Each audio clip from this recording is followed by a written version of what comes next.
प्रणाम। संपूर्ण विश्व को सनातन नव वर्ष की बहुत सारी शुभकामनाएं। साधकों, यह ज्ञान होना बड़ा आवश्यक है कि जो वास्तविक जो मूल नव वर्ष है वह कल से आरंभ हो रहा है, यानी 30 मार्च से आरंभ हो रहा है। आधुनिक समय में जो नववर्ष मनाया जाता है वह वास्तविक नववर्ष नहीं है, वो केवल और केवल हमारे साथ धोखा है। मूल रूप से जो सच्चा सुच्चा वर्ष है, नववर्ष है, वह कल से आरंभ हो रहा है, क्योंकि 1 जनवरी को कोई भी ऐसी ब्रह्मांडीय घटना घटित नहीं होती जिससे हम उसे नववर्ष कहें। कल से जो सनातन नववर्ष आरंभ हो रहा है, यहां से प्रकृति में नवीनता का आगमन होगा। प्रकृति अपने नए रूप से हमारे समक्ष प्रकट होगी, तो ही इसे नववर्ष कहा जाता है। वास्तव में यही नववर्ष है। दूसरा नववर्ष जो 1 जनवरी को मनाया जाता है, ये तो अंग्रेजी नववर्ष है, ये सनातन नववर्ष नहीं है।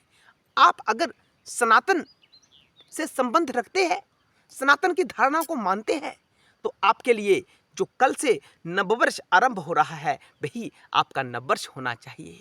अपने बच्चों को इस हेतु शिक्षित अवश्य करें कि बेटा, तुम्हारा ये नववर्ष नहीं था।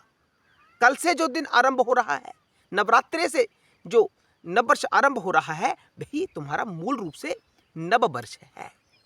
क्योंकि प्रकृति संकेत करती है, प्रकृति का संकेत है।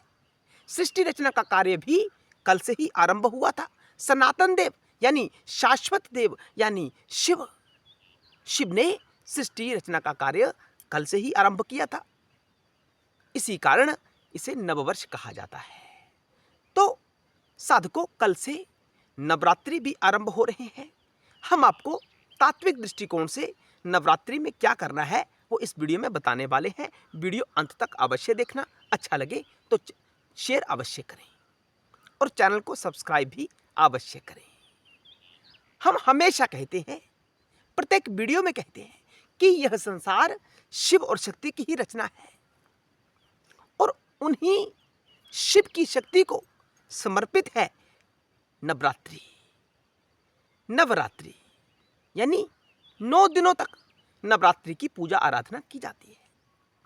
पहला नवरात्रा जो कल आरंभ हो रहा है, जिसे शैलपुत्री के नाम से जाना जाता है। शक्ति का ही स्वरूप महादुर्गा है और उन्हीं दुर्गा का स्वरूप शैलपुत्री है। शैलपुत्री यानी हिमालय की पुत्री। सती ने जब अपने शरीर को दाह कर दिया था, क्यों किया दाह हम सब जानते हैं, और वही सती हिमालय के घर पैदा हुई, प्रकट हुई, उत्पन्न हुई। उन्हीं को शैलपुत्री के नाम से कहा जाता है, यानी पार्वती को शैलपुत्री कहा जाता है। बात समझ में आ रही है ना? और शास्त्र कहता है कि जो शैलपुत्री का तात्विक विवेचन है वह हमें दृढ़ता और स्थिरता की ओर लेकर चला जाता है। जब हम शैलपुत्री की आराधना करते हैं तो हमारे भीतर दृढ़ता का आगमन होता है, जागरण होता है और स्थिरता का जागरण होता है। शैलपुत्री यानी नवरात्रि का पहला दिवस संकेत करता है मूलाधार की तरफ। कहां संकेत करता है? मूलाधार की तरफ। मूलाधार यानी जो सबसे निचला आधार है, जो सबसे निचला स्तर है। पशुवत, पशु हम अब जीवन जी रहे हैं, पशुवत जीवन जी रहे हैं, तो कह सकते हैं कि हम मूला आधार पर अपना जीवन यापन कर रहे हैं। सबसे जो निचले स्तर का जो स्थिति रहता है उसे मूलाधार कहते हैं।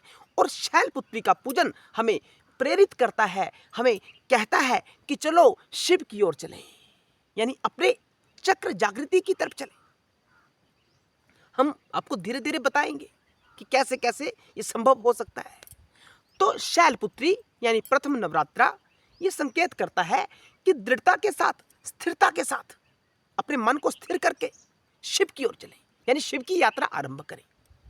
ये संकेत करता है, ये कहता है। और इसके अतिरिक्त जो माँ शैलपुत्री है वह सवारी करती है। किस पर सवारी करती है? बैल के ऊपर सवारी करती है और एक हाथ में त्रिशूल धारण किए हुए है। तो यह संकेत करता है कि जब हम शिव की ओर जो आरूढ़ मां भगवती जो शैलपुत्री है वो धर्म की सवारी कर रही है। धर्म क्या? यानी नंदी, यानी बैल। जब हम धर्म का सहारा लेकर शिव की ओर चलते हैं, बात समझ में आ रही है ना? जब नंदी का सहारा लेकर यानी धर्म का सहारा लेकर जब हम शाश्वत मार्ग का अनुसरण करते हैं तो हमारे जीवन में जो आत्मा का बल है वो अवश्य बढ़ता है। तो इसीलिए प्रतीकात्मक रूप से दर्शाया गया है कि शैलपुत्री किसकी सवारी करती है? बैल की सवारी करती है, यानी धर्म की सवारी करती है। जब हम शैलपुत्री की आराधना करेंगे तो धर्म को साथ में लेकर चलना है, तभी हम शिव तक पहुंच सकते हैं। और त्रिशूल हाथ में धारण करती हैं। ये क्या प्रतीक है? ये कहता है कि मनुष्य के जीवन में यानी जीव के जीवन में त्रिविध यानी 3 प्रकार के ताप रहते हैं, 3 प्रकार के दोष होते हैं। उन तापों से निवृत्ति हम कर सकते हैं। कैसे? क्योंकि त्रिशूल किसके हाथ में है? शैलपुत्री के हाथ में है। इसलिए हमें त्रिविध तापों से निवृत्ति प्राप्त करने के लिए शैलपुत्री की आराधना अवश्य करनी चाहिए। ये तात्विक दृष्टिकोण है। महाराज, ये बातें तो हमारी समझ में आ रही हैं कि शैलपुत्री कौन है, क्यों बैल की सवारी करती हैं, क्यों त्रिशूल को धारण करती हैं। अखंडता का, स्थिरता का प्रतीक है। तो इनकी आराधना करें कैसे? तो कल से नवरात्रि का पहला दिवस है। सबसे पहले उठते ही अपने नित्य कर्म को संपन्न करके कलश की स्थापना करें। क्या करें? कलश की स्थापना करें। कलश का तात्विक अर्थ क्या है वो भी इस वीडियो में बता देते हैं। कलश यानी काली वृत्तियां। बात समझ में आ रही है ना? हम मनुष्य के जीवन में हमें शरीर प्राप्त हुआ है। क्यों प्राप्त हुआ है? कोई ना कोई तो गड़बड़ है ना। हम किसी न किसी ढांचे से बंधे हुए हैं, इसलिए तो हम शरीर धारण कर रहे हैं। तो जो जीवन में जो कुछ भी कालापन है, हम कल से संकल्प करेंगे कलश के माध्यम से। ये शरीर यानी कलश, उस कलश के माध्यम से हम संकल्प करेंगे कि जीवन में जो भी कालापन है हम उसे छोड़ने का कल से प्रयास करेंगे। ये कलश का आध्यात्मिक अर्थ होता है। तभी क्लेशों से निवृत्ति होगी। और उस कलश के भीतर क्या भरेंगे? ज्ञान भरेंगे। क्या भरेंगे? ज्ञान और वैराग्य भरेंगे। अब ज्ञान और वैराग्य क्या हो गया? गंगा ज्ञान, यमुना वैराग्य। तो उस कलश में गंगा से लाया गया गंगा जल, यमुना नदी से लाया गया जल उस कलश में भरेंगे। यानी अपने इस घट में, ये घट है ना, ये कलश है, इसमें क्या चीज भरेंगे? हम ज्ञान भरेंगे। कैसा ज्ञान? जो दिव्य ज्ञान है, जो परमार्थिक ज्ञान है, जो शिव की ओर लेकर जाने वाला ज्ञान है, उसे हम भरेंगे। इसलिए घर में कलश स्थापित किया जाता है। कलश शुभता का प्रतीक है। जब हम इस धारणा के साथ मां भगवती की आराधना करते हैं तो हमारे जीवन के सब कलेशों का निवारण हो जाता है। कैसे? जो हम बता रहे हैं।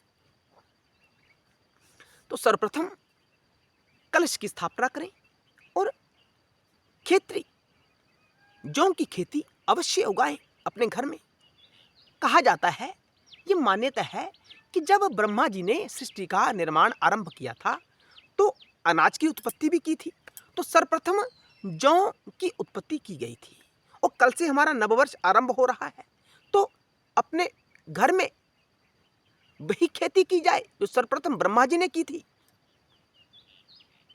ऐसा करने से क्या होगा? घर में समृद्धि आएगी। आपके घर में खाद्य पदार्थों की कोई कमी नहीं आएगी, कोई अभाव नहीं रहेगा। भरपूर मात्रा में आपके पास पूर्ण वर्ष में खाद्य पदार्थ आपके पास उपलब्ध रहेंगे। ये शैलपुत्री मां भवानी का आशीर्वाद आपके ऊपर खूब बरसेगा। इसलिए खेती की जाती है। सबसे पवित्र कोई अनाज है तो वह जौ का अनाज होता है। साधको, मेरी बात को गांठ में बांध लेना।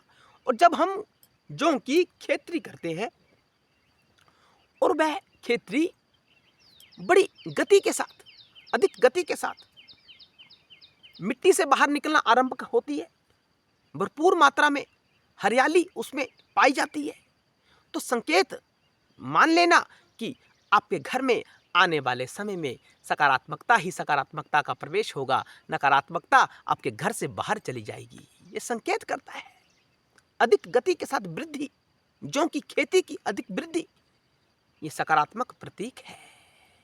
साधकों, तो कलश की स्थापना की, जौ की खेती बीजनी है आपने, और उसके बाद मंत्र का उच्चारण करना है सारा दिन। कल के दिन प्रथम नवरात्रा में शैलपुत्री मां की आराधना करनी है। आप सांब सदाशिव नाम जाप करते हैं, ये भी ठीक है, गलत नहीं है, ये भी शक्ति ही है ना, साथ में शिव के साथ शक्ति। लेकिन विशेष रूप से अगर आप किसी मंत्र का जाप करना चाहते हैं तो कल के दिन आपको मंत्र का जाप करना है, या देवी सर्वभूतेषु शैलपुत्री रूपेण संस्थिता नमस्तस्यै नमस्तस्यै नमस्तस्यै नमो नमः। इस मंत्र का जाप करना है, सारा दिन कर सकते हैं, चलते फिरते भी कर सकते हैं। बात समझ में आ रही है ना?